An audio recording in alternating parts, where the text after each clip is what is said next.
Good morning and good evening, depending on where you're dialing in. Thank you very much for joining us at the GSK webinar. My name is Alex Morgenstern, and it is a great pleasure to welcome you to this first webinar based in the Asia Pacific time zone. We hope that the webinar today will give you an opportunity to learn more about GSK, meet one of our senior leaders who successfully come through our MBA program, as well as learn more about the application and process through if you're interested in Esprit. Let me start off with just introducing ourselves. My name, as I mentioned earlier, is Alex Morgenstern. I am the Regional Early Talent Lead for North Asia and Asia Pacific, and my role covers 10 markets within this region. One of the programs I cover is Esprit, as we'll be discussing further today. Sabrina, can I ask you to introduce yourself? Sure, absolutely. So hi everyone, my name is Sabrina Michelle. I am a Field Vice President in the United States, and as Alex mentioned, I am a graduate from the Esprit Program. So I'm happy to be chatting with some folks who are looking at GSK and specifically looking at the Esprit Program. Welcome. Great, thank you. Just to tell you a little bit about what we'll be covering today, we'll discuss a little bit about GSK as a whole, who we are, what we do, how do we operate. We'll then have an interview with Sabrina to find out about her background, how she chose Esprit and GSK, and her thoughts around being a leader in an organization like GSK.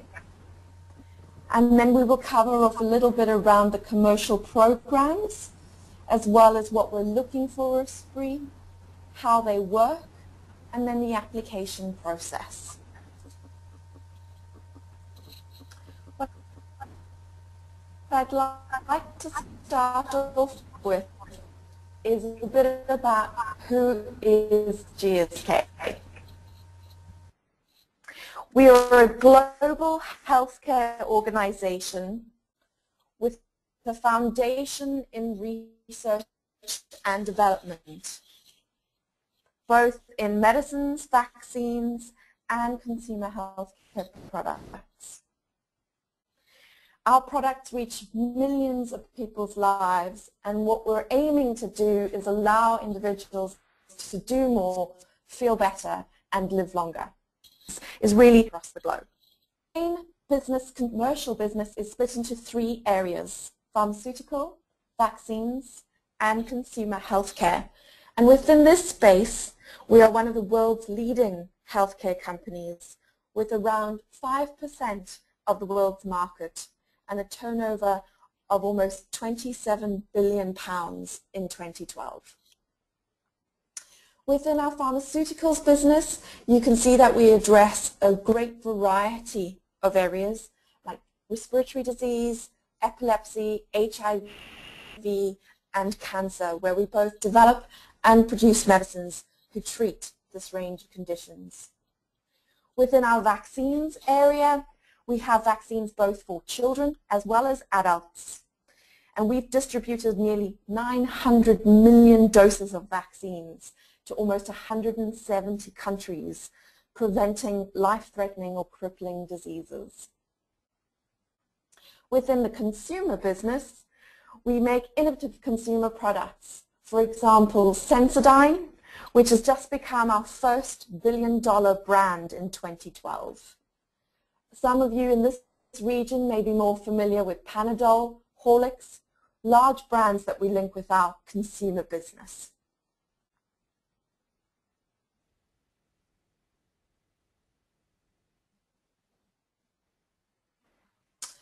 And where are we? We're a global organization, and as you can see on this slide, we cover almost the entire globe. We operate in over 115 countries with almost 100,000 employees. Opportunity to parts of the organization as well as different parts of the world, learn how it's done and what we operate in. You can also see, based on the information provided here, there's a significant shift from Europe and US, where if you'd looked 5-10 years ago, the majority of our employee base was, to now moving within the EMAP region, which covers Latin America, Middle East, Africa, and Asia, where almost 40% of our workforce is now based.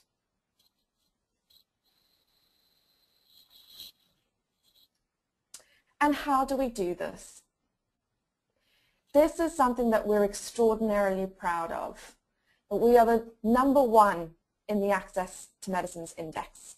That means that of all healthcare organizations, our medicines make it to the most people across the world. And what we really want to be able to say is that we've managed to reach all patients in need with our medicines for their requirements. We spend around £3.5 billion a year in research and development in order to ensure that we are making the right moves to find medicines of value for everybody's needs. And we work in order to drive all of this across. One of the new things that we entered into with partnerships last year was reinvesting 20% back into some of the least developed markets into their healthcare structures so that we could build platforms so that access would be increased so that patients could get the medicines that they require in these least developed markets. Another partnership that we've entered into that we're proud of is working with Save the Children, a non-profit organization. We've committed to supporting saving 1 million lives together. So when you talk to individuals who work for GSK, this is the common theme that runs across employees. It's around how are we able to make that difference and contribute towards making patients' lives and consumers' lives better by doing more and feeling better and living longer.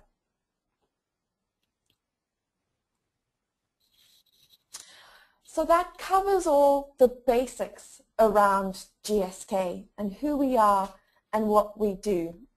But what I wanted to be able to share with you next is really the experience of someone who's come through the program and what that looks like. So Sabrina, could you tell us a little bit about yourself before we get into the details of the program? Sure, absolutely. So I am a Canadian working in the U.S. business as a field vice president within the cardiovascular, metabolic, and urology division here in the United States.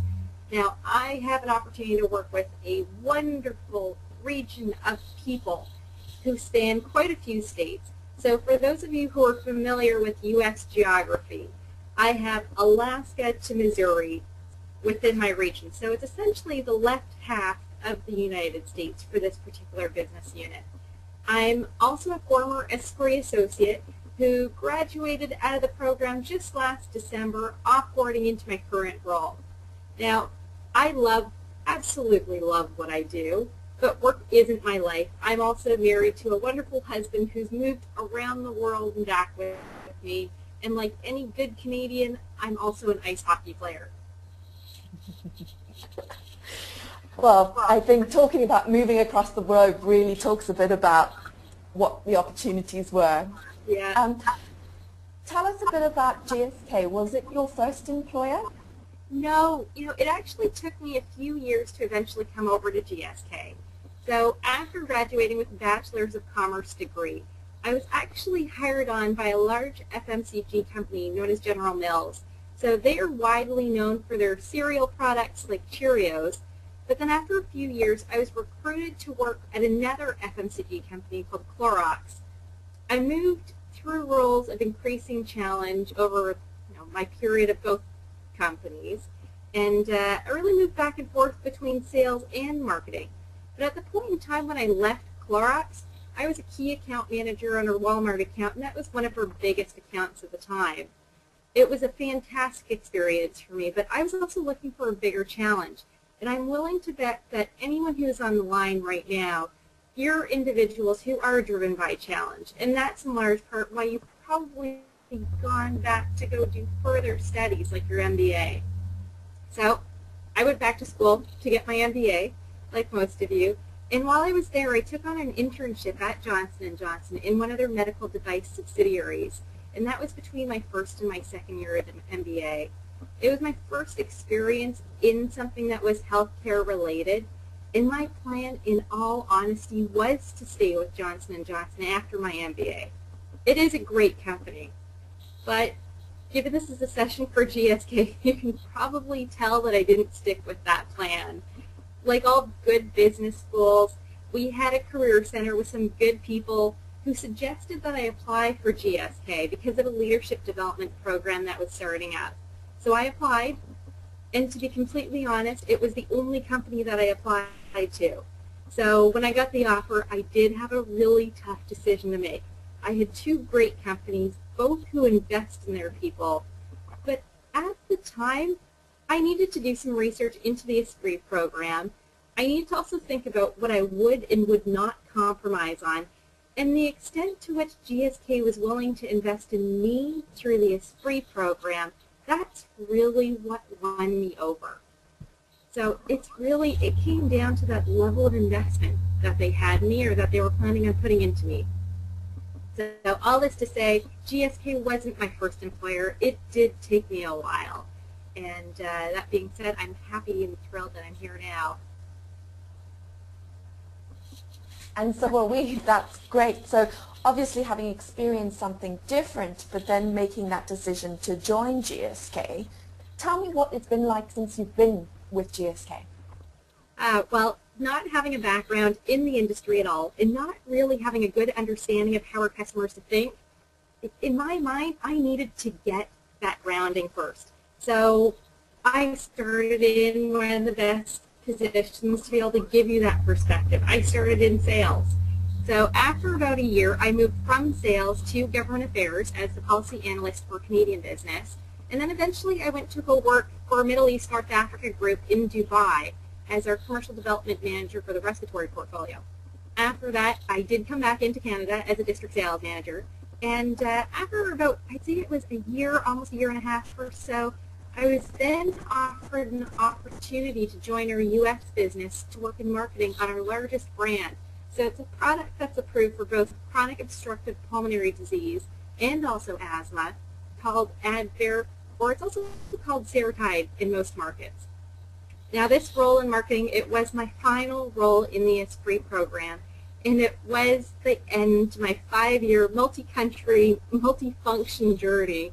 And as you can see along the way, I kept adding books to my library, if you'll call it that. Not to only add to the depth of my career, but also that breadth. So some people can call it a database, some people can call it a library. But it's that library or a database that starts to form the experiences off of which you can draw. And that'll help you for all your future roles. And it's definitely helped me feed into the experiences, and any new experiences that I get, I can always draw off of that library from there. So moving from marketing into the role that I'm in right now, I had a lot of conversations with both HR and my manager to get my arms around what would be that right next position for me. We looked at a number of different options, but I really focused in on what are the top 5 things that I won't compromise on in choosing that next role. And everything really pointed to my current role. The following is going to sound really canned, but believe me, it's not. I really do have the Esprit Program to thank for the foundation that's led me to this role that I love. You know, ultimately, you have to be the architect of your own career. What GSK and the Esprit Program offered me, though, is the opportunity to be exposed to so many different functional areas, so many cultures, to build those experiences to pull from. So back to that library or that database concept, you need to draw from those experiences. And if I weren't in the program, would I be in the position I'm in now? I honestly don't think that I could have been exposed to so many experiences in such a short period of time without it. So that's a little bit of a plug for Esprit right there.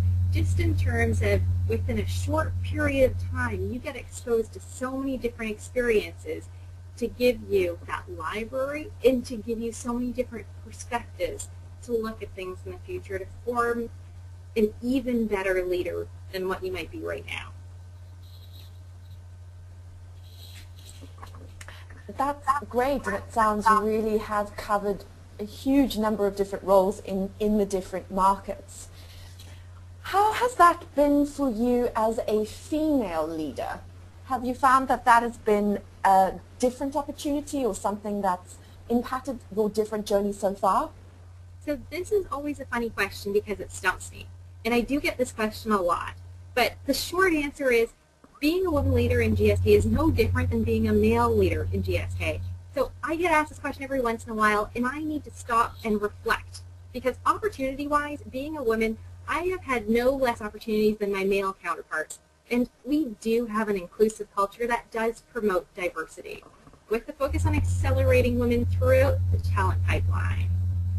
And we are making excellent progress. As an example, 5 of our board are women, and 2 of our 4 commercial presidents are also women. So all this to say, it really does stump me whenever I get that question, because there's no fewer opportunities for women. There are so many greater opportunities for women in an organization like GSK. So if there's no differentiation between a female or a male leader, what would you say are the leadership competencies that individuals need in a pharmaceutical organization like GSK? This is always a good question, because developing leaders is a significant focus of ours. So when we talk about the talent pipeline, when we talk about overall development, the topic of developing leaders is not just one that gets a lot of airtime, but it also gets a lot of action. So consider, in a period of change like now, it's critical for both GSK and the healthcare system more broadly that we have leaders who will step out to lead. Because strong leaders, they are the ones who are going to take an organization and the people within an organization to places that they didn't think that they'd be able to go on their own. That means inspiring their teams, it means developing their teams, it means demonstrating the values of an organization and putting it all together to execute for the patients that we serve at GSK. So a great leader in GSK is someone that can inspire their teams, get them engaged around that greater good for the organization. We want someone who can build a diverse team. It's a team that values diversity of perspective so that we can challenge our thinking, stretch our thinking, challenge ourselves to be the best that we can be, and not necessarily simply abide by the old ways of doing things, but have that courage and the external focus and be guided by our values to be able to lead at a higher level versus our peer group across the organization. Now, we as leaders, we need to wear multiple hats in order to drive this change. Now, sometimes we need to coach, sometimes we need to mentor, and other times we just need to be that peer. But either way, we have to be able to carry forward that leadership both with character and also competence.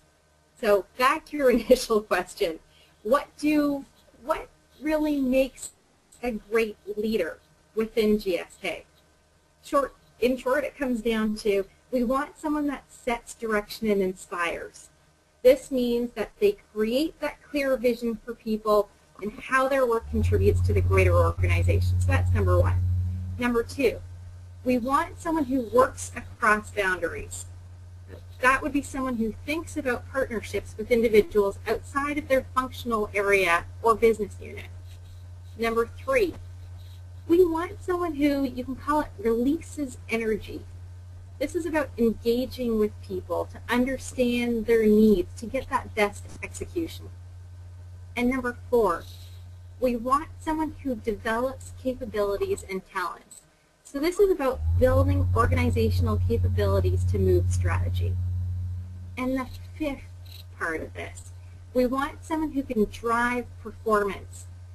And part of that is holding yourself, your teams, and also others accountable for delivering results.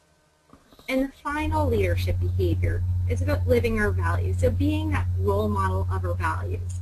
Now, a great leader in GSK is someone who really exhibits all of these GSK behaviors in everything that they do.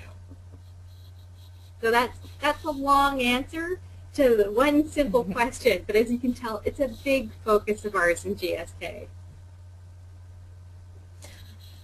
Absolutely. I think it's given a good sense of what our organization looks for and values in individuals. Now, for all those listeners on the call, what advice would you give them about their own careers and how to be successful? Most companies out there, they can help you build a great career. We can give you lots of development experience, lots of opportunity, but ultimately, you as an individual, you still have to be the architect of your own career. But the question is, how do you do that? I'm assuming that everyone who's on the line right now, you are all individuals who are looking for that challenge, who aspire to do greater, bigger, better things, to make a difference. And how do you do that at the highest level that you can? Andrew Whitty, our CEO, put it best. When he actually came to speak to us one day, it was a number of years ago, he said, in short, you say yes as often as possible. So when someone comes to you and asks if you're up to doing a project, you say yes. If someone comes up to you and asks if you're open-minded to work overseas, you say yes. At this stage in your career, you should really maximize the diversity of the opportunities you say yes to. So that's one part of it. Now, there's another part of it which looks at HR processes. So similar to many companies, we within GSK have a personal development plan process, or we have a development process altogether. And part of this is having conversations with mentors, with coaches, and participating in formal development opportunities when they do come your way. But let's talk about the slide that was just put up here. So your development, for the most part, should fall within what we call the 70, the 20, and the 10. So if you look in green here, we've got 70% on the job development, 20% is this developmental relationship piece, and 10% is the formal development. A lot of folks, when they're looking at their own development, they tend to focus so much on the formal development. That's the coaching, or sorry, that's the workshops. That's the training that someone goes to. But that should only be a small part of development. So going back to the 70% piece, on the other hand, the majority of your development should be on the job, and that includes things like challenging projects, expanded responsibilities, looking at job rotations or secondments. Now, 20% that comes after that is the developmental relationship, which is leveraging feedback of a mentor or coach or peers. It's what you get out of the relationships instead. And then there is that 10% formal development, and that's along the lines of the books, the articles, or training and development programs. But this is the structure, and this fits within the entire development framework piece, which then further fits within personal development plans and the HR processes. So this is all captured within one bigger chunk here, and this is a conversation that needs to take place on a regular basis between you and your manager, you and your mentor as well. But there needs to be that regular touch point in there. So overall, a couple of key points. So what would I recommend that you do? I would recommend that you take advantage of opportunities that come your way to continue to develop yourself. Don't think of them as strictly formal development. Look at all opportunities, and in line with that, say yes to as many things as you can say yes to get that diversity of experience. I hope that helps. Does that help, Alex? It definitely does. I think saying yes. It does definitely, we've all heard Andrew say it. Mm-hmm. But truly is how you enhance your experiences and build both the depth and the breadth you were speaking about earlier. Absolutely. And I think leading on from that, we can talk about the Esprit Program. So Sabrina, thank you for sharing with us your experience and how you've gone through the Esprit Program and come through to GSK and what you've done so far. And I'm sure there'll be much, much more as you continue your career with us.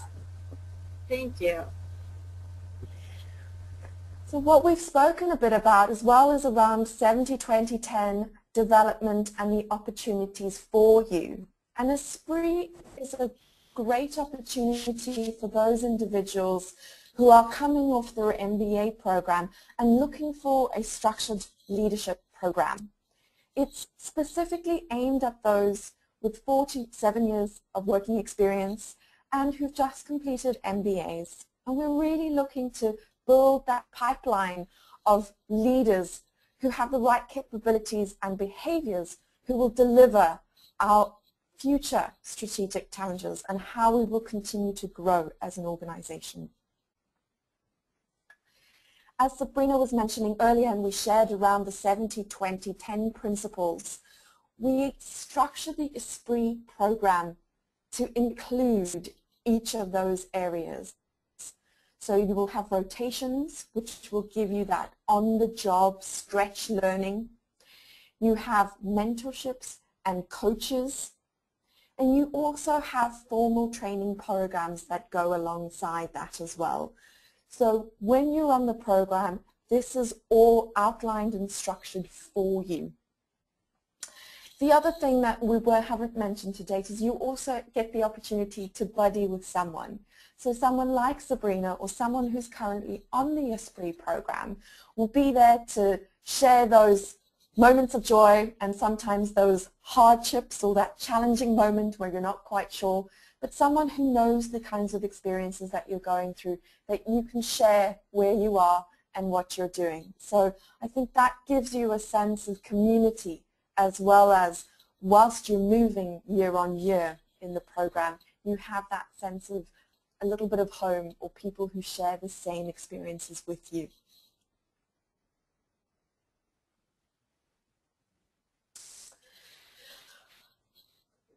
Esprit, as I mentioned, is the accelerated development program that we, and the Esprit program has just gained strength on strength.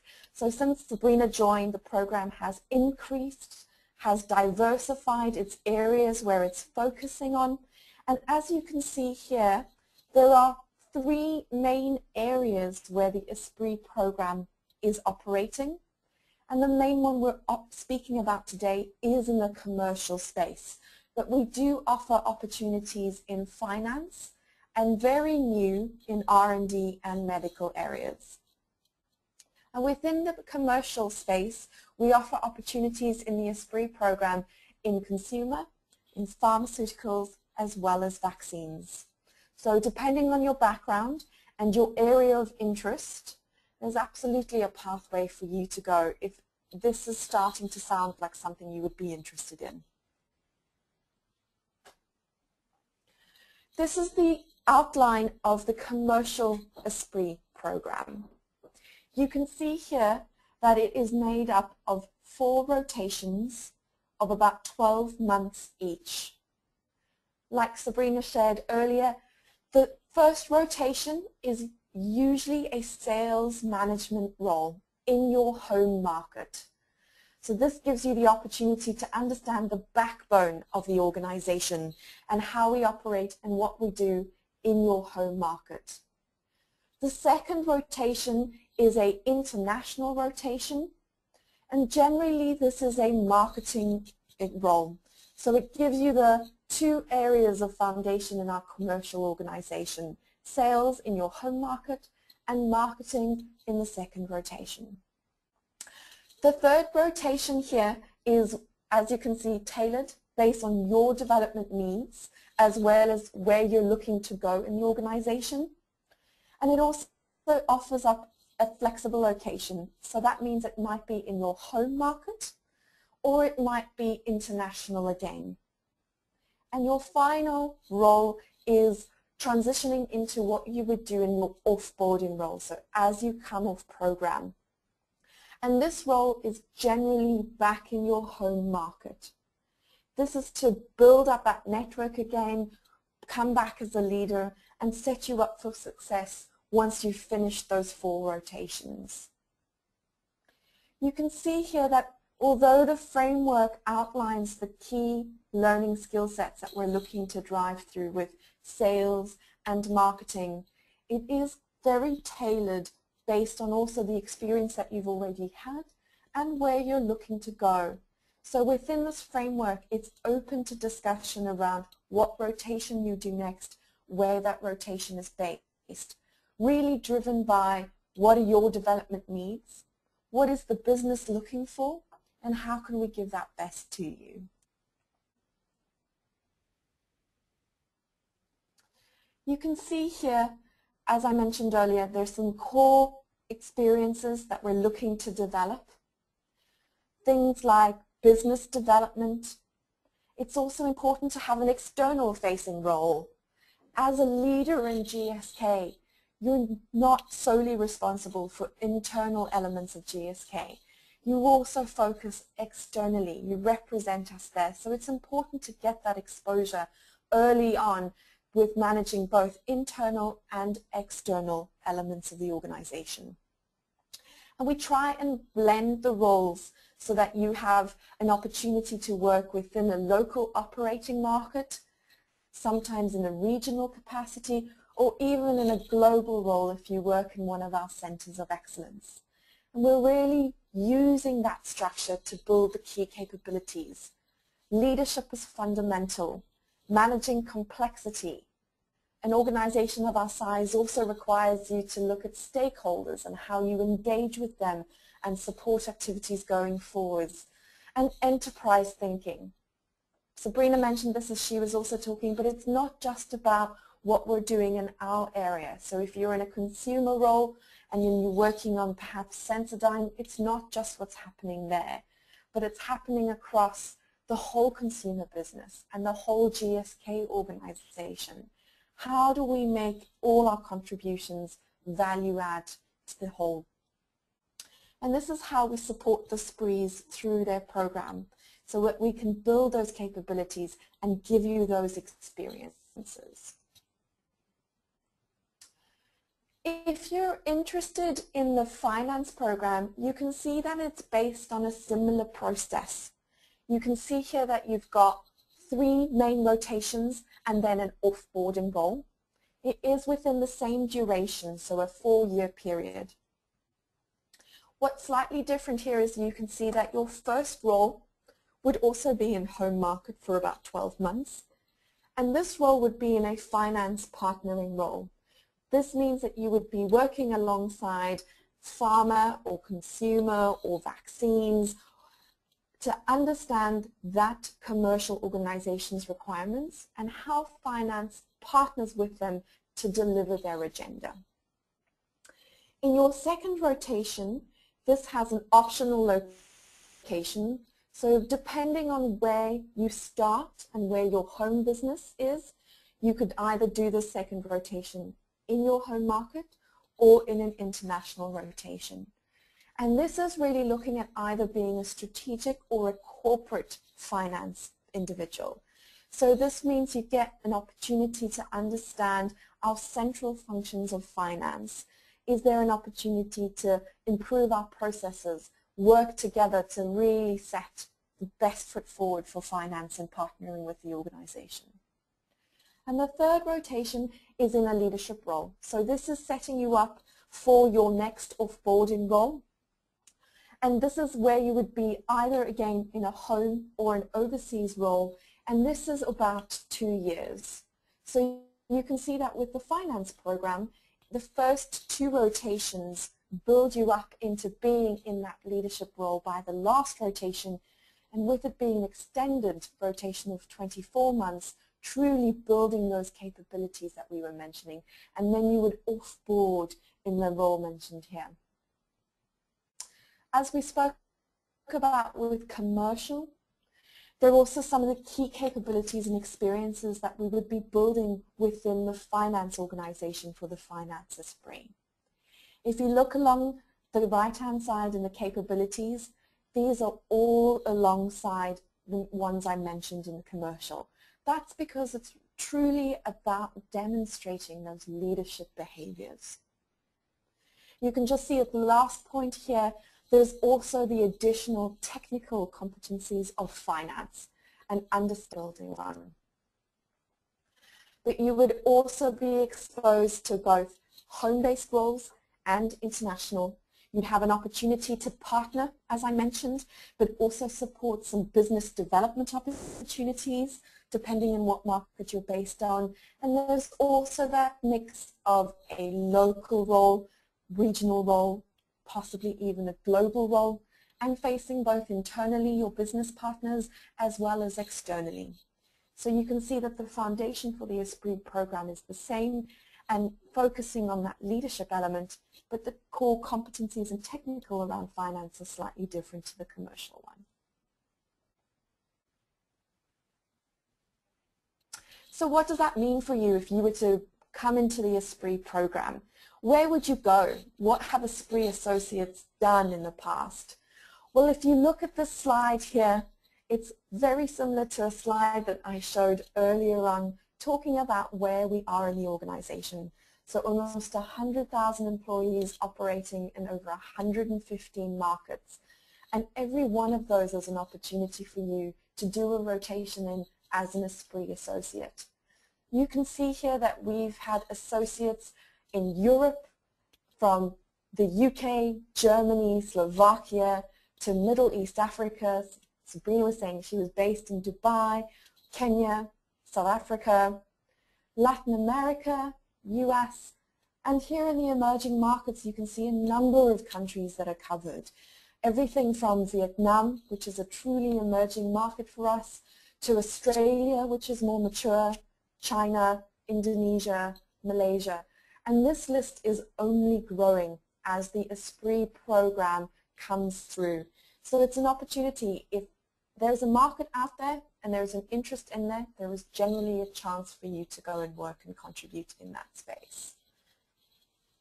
We've had individuals on the Esprit program do roles like finance business partners, business development managers, project manager roles, marketing leads. So you can see that there's also a diversity in the roles that you will experience.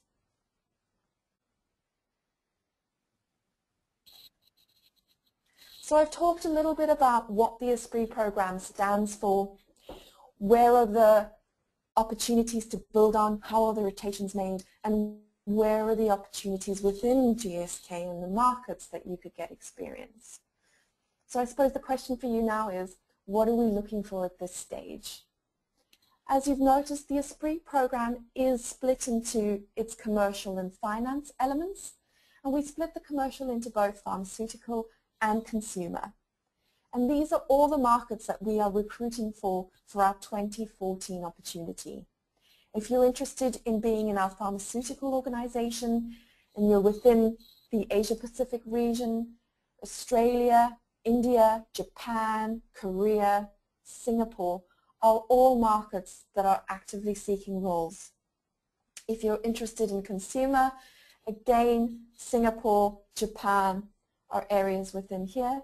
And finance, you can also see China, Singapore are roles.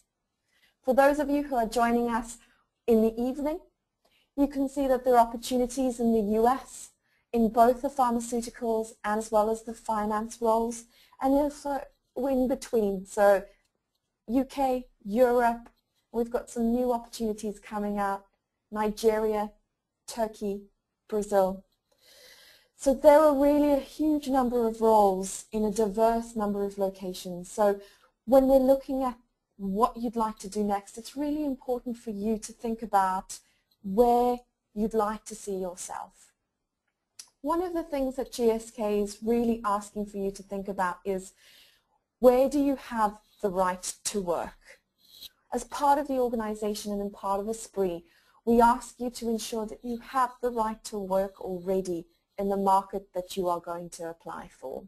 So that's something that we will screen for initially. So be sure that when you talk about what applications and roles you're looking for, that you can demonstrate that availability as well. And finally, what are we looking for? We spoke earlier, Esprit is looking for individuals who have completed an MBA or a relevant postgraduate degree. If you're looking for the commercial, it's absolutely an MBA. You'll find that with some of the medical and R&D, we do look at some other PhD opportunities. As you hopefully heard from myself and Sabrina, someone who's truly passionate about the healthcare industry.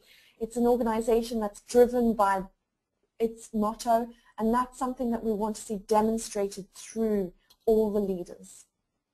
Talking about leadership, innovative thinking, analysis, these are capabilities that we're looking to have demonstrated through the application process. We also ask you that if you are applying for a role where you have the right to work that operates in a language that's not your home language, that you're able to be fluent in both English as well as that home language. And as you've heard, most people are excited about the opportunity, but you do need to be flexible and mobile. The Esprit program does rotate you from market to market, so it does mean packing up and moving every year or so that you get that opportunity to experience a different culture, a different way of operating within the GSK. So hopefully at this stage I've whet your appetite and excited you a bit about the opportunities in Esprit. So what are the next stages for you? Application is currently open and is closing fairly soon. So applications will close on the 11th of October. This is an opportunity for you to apply online through our GSK Big Questions website. The second stage is an interview, which is either by phone or face-to-face, depending on where you are currently studying and your home market that you are applying for. The final stage is an assessment center. This is a full day of activities where you're brought into either the UK, US, or Singapore to run an assessment center with 5 different exercises where you will interact with senior leaders and be assessed based on a number of different aspects. Post the assessment center, you will then look to be offered within 2 weeks after that. And you would look to join the organization between sort of June and September next year.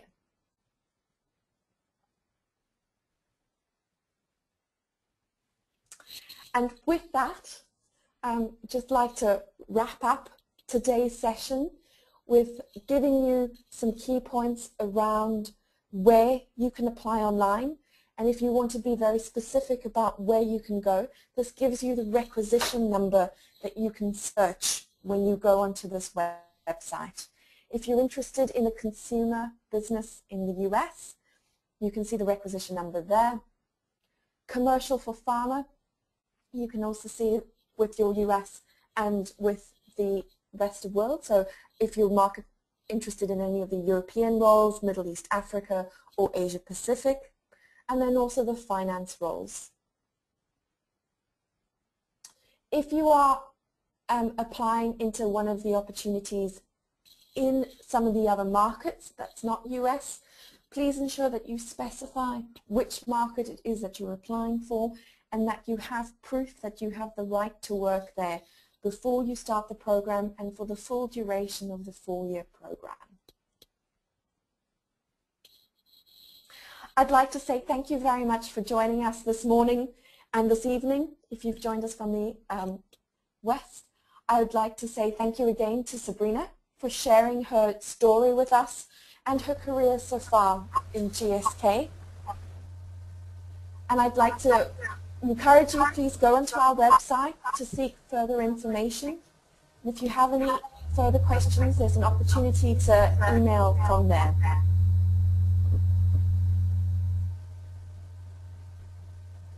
Thank you very much, and I wish you a good day further.